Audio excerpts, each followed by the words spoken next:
Okay, so we're going to be talking about creating a personal budget. So a budget is something that everyone needs. It's never too early to start. If you guys get in a habit of creating a budget and learning how to do it and learning how to stick to that budget, then it will follow you on into adulthood and make your financial life a whole lot easier, I promise. Okay, so some of the objectives, we're going to learn to identify our current situation. What's our current financial situation? Mine's probably more complicated than yours are because I have, more life experiences and more debt and things like that. But you have a financial situation as well. We all do. We're going to investigate various money personalities, and we did a little money personality test at the very beginning of the course. So we're going to delve into that a little bit more. We're going to develop short, medium, and long-term financial goals. So in order to really effectively have a budget, you need to create some goals. Like, what do I want to save for? Do I want to buy a car in the future? How am I going to pay for college? You need some financial goals. And then we're going to learn how to separate needs from wants. Okay, what do we need versus what is it something that we really want? And we're going to examine budgets which incorporate these goals. So we're going to develop some goals, and then we're going to create a budget. So a lot to learn in this unit, a lot of helpful things that you guys really need to learn how to do. Okay, so first we're going to go over just some basics of budgeting. And then we're going to do some financial planning and create budgets. Okay, so a budget is just an itemized summary of your income and expenses. It's like if you have a monthly budget, so it's for a defined period. So most people do a monthly budget. You can do a quarterly budget, you can do a weekly budget, but most people do a monthly budget because that's when a lot of their bills are due. Like you pay rent once a month, you pay your utility bills like electric and all that once a month. You typically pay a car payment once a month. So most people do a monthly budget. It shows the amount of income brought in versus how much you're spending. And we talked a little bit about that. What if your income exceeds your expenses or your expenses exceed your income? So that's the whole idea of a budget, to see where your income is, where your expenses are, so you can adjust it and make sure that you're not spending more than you're making.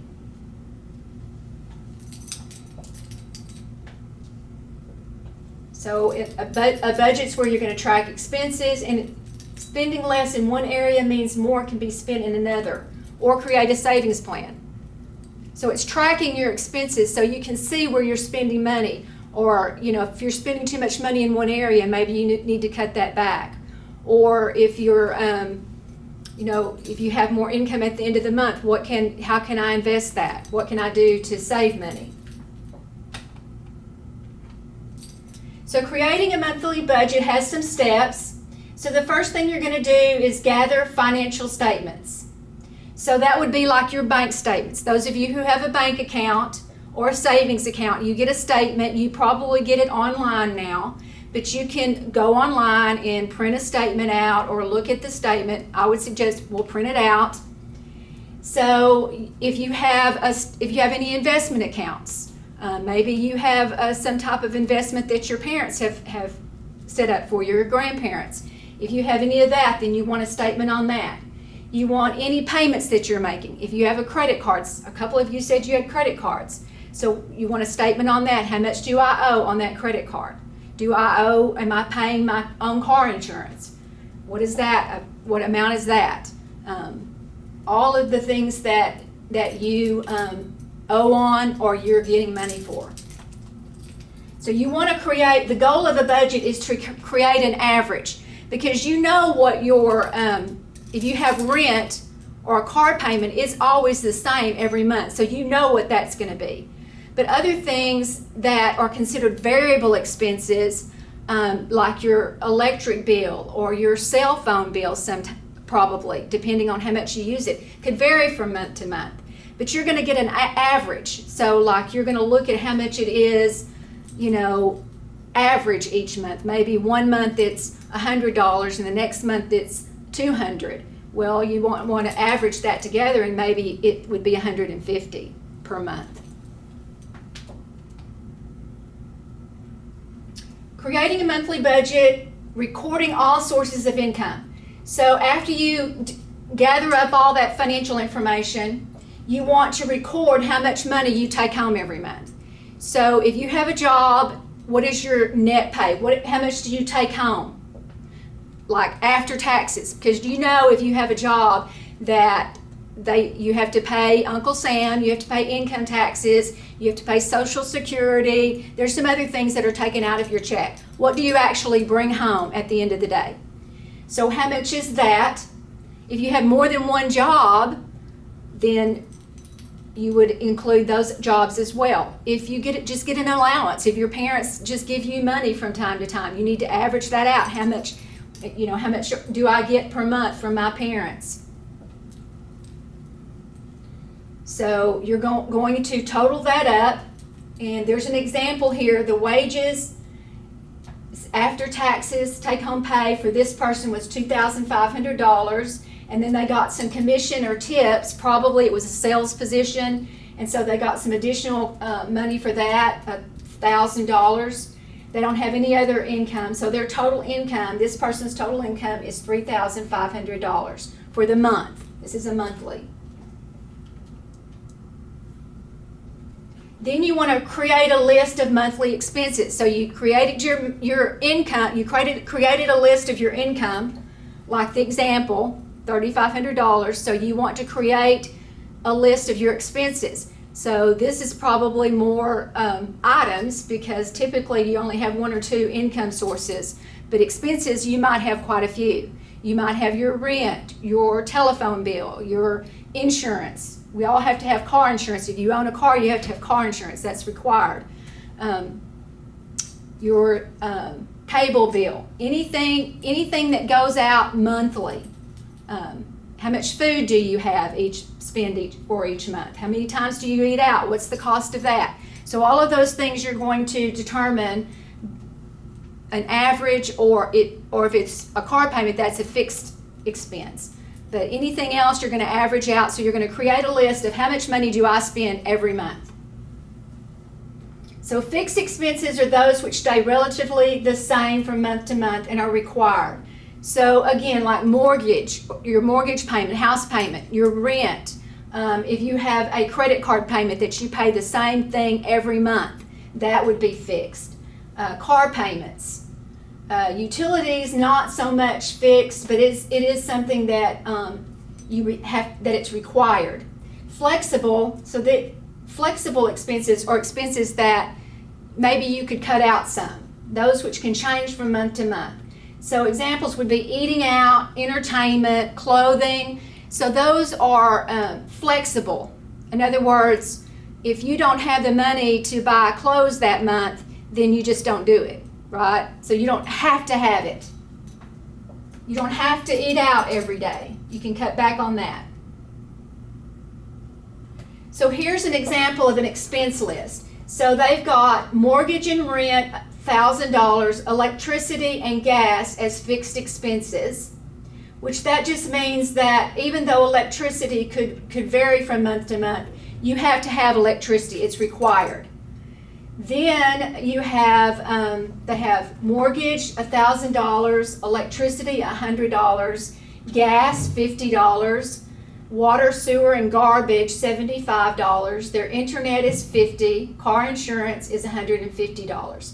So their total fixed expenses is $1,425. In other words, that's expenses that they have to have every month. Okay, then we go over to the right side, and we have expenses variable. So groceries, $150. So that could be variable because maybe you can cut back on that. Restaurants. So you definitely can cut back on how many times you eat out, or whether you eat at an expensive restaurant or a fast food restaurant. Personal care. That would be like your haircuts, getting your nails done, pedicures, all of those kind of things that have to do with personal care. Buying your shampoo, that would be included in buying shampoo, buying makeup, that would be included in personal care. And then laundry and dry cleaning, if you send things to the dry cleaning or you pay for your clothes to be laundered, then that would be their fuel, that's your gas in your car. So this person, their variable expenses, they have groceries $150, restaurants $200, personal care and grooming $150, laundry and dry cleaning $100, fuel or gas was $200. So the gas is for their car, fuel for their car. So their total variable expenses for the month is $800. So what they're going to do is they're going to add their fixed income, their fixed expenses, and their variable expenses to get their total expenses. So their fixed expenses was $1,425, their variable expenses was $800, so the total between the two is $2,225 a month. So that's a list of their expenses. Okay, so then on with the steps. So we're going to total our monthly income and expenses. So we've done that. We're going to add together all income and all expenses. If the income is greater than the expenses, money will be left in the budget, which can be saved for the future. So in other words, if you have more income at the end of the month in your budget than you do money that you've actually spent, then that's a good thing. So you have some extra money that you can look at saving. Okay, so it depends on the amount. A person may want to create a savings plan for college, retirement, or allocate those resources to pay off other debts. So it just depends on if you have money left over at the end of the month, you want to make a smart decision on how to use it. If you owe money in credit cards, that might be where you need to start paying down those. If you don't have, well, maybe you want to look at a savings account for college or retirement, or just a savings account for something that you want to buy in the future and don't want to finance it or get a loan for it. If expenses are greater than income, adjustments will need to be made to expenses. So in other words, if you spend more money at the end of the month than you take in, then you've got a little problem. So then you have to decide, where can I cut? Maybe I need to eat out less or not at all maybe for that month. So you need to make adjustments where you can. So total income, total expenses equals $1,275. This means the individual has $1,275 left over each month. So their total income was, I think it's on the next slide. No. Their total income was $3,500, and their total expenses was $2,225. So if you take $3,500 and subtract $2,225, you should come up with $1,275. So they did good. That means that they had more income than they had expenses. So they have $1,275 left over in their budget, based on their budget, to do something with, save or invest. So you need to adjust expenses. Ideally, the income column would be greater than the expense column. That's what you want. You want more income than expenses. And adjustments can be made to the expense column to add higher payments to pay off debt or create a savings plan. So again, if you have more income, you want to use it smartly.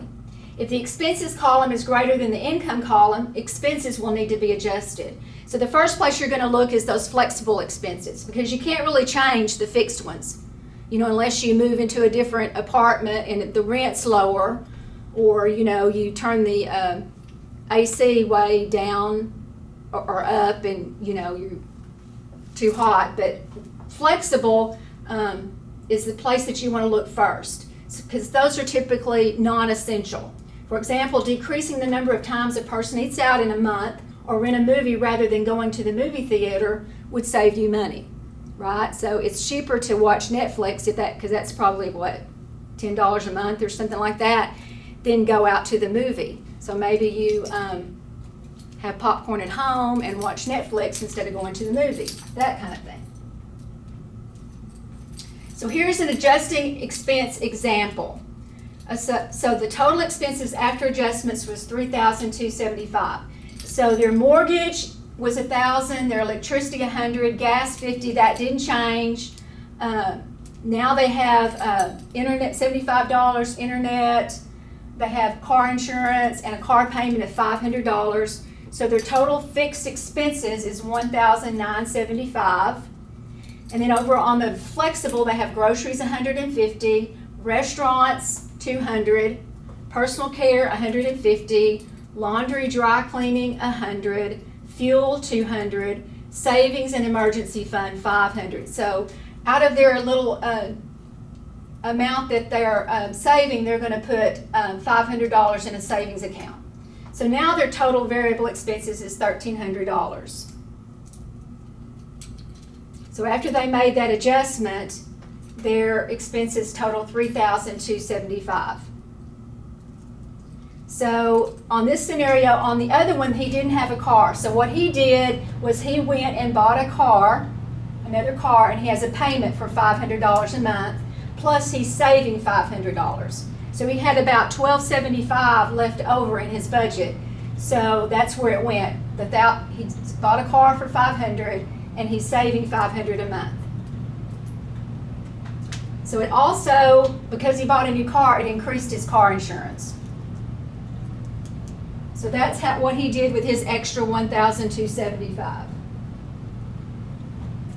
So then you always want to review your budget. It should be done regularly to make sure to stay on point. So you can't just do a budget and not look at it from time to time, because your spending may be, something might happen in your life that causes you to have to change that budget. Maybe you get a different job and you're making more money or less money. So you always are going to have to look at it and update your budget.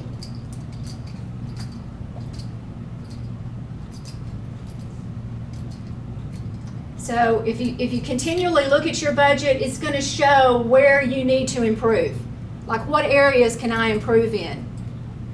Am I spending more money in, on groceries than I need to? What can I do? So a budget helps you. It gives you ideas because it's there on paper and you can see it, or online, you can see it.